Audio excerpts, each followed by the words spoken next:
On today's Core of the Bible Daily Insight, we're going to talk about intentional compassion and how that should stem from our common bond with others.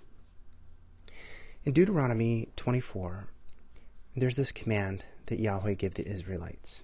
When you're harvesting your crops and forget to bring in a bundle of grain from your field, don't go back to get it.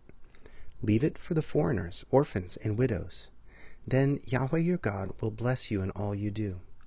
Remember that you were slaves in the land of Egypt, and that is why I am giving you this command. Now, because ancient Israel was an agricultural society, there are many laws that apply specifically to that type of culture. Gleaning of the vineyards is one of those unique instructions that we can still learn from today. When a field was harvested, sometimes the fruit or grain that was not quite ripe was left on the vine or the tree with the idea that the harvesters would come back through the field at a later time to ensure all of the harvest was brought in. However, God instructs the Israelites to leave what remained for those less fortunate in the land. After the main harvest, the poor class without income, typically widows, orphans, and resident outsiders, would be allowed to enter the fields of the wealthy and essentially scrounge whatever was left for themselves. In this way, the wealthy in the land would be assisting in providing for the literal welfare of those who could not provide for themselves. What's interesting about this command is that God also provides the reasoning behind it. They were to be obedient in this way as a reminder to themselves of the previous slavery in Egypt. This act of compassion was to prevent them from abusing the lowest class because they had previously collectively been in that situation in Egypt.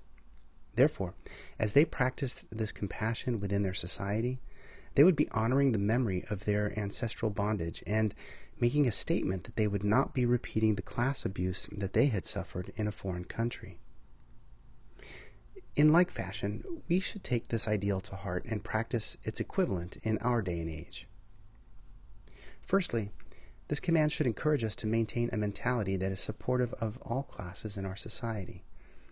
Unless we're among the ultra-wealthy, as a working class, we need to consider how slender the line is between being solvent and becoming bankrupt ourselves. For some, there may be only a few months or weeks of hardship that can transition them to a similar status. This understanding should prompt us to act compassionately, as we ourselves could easily be in a similar situation.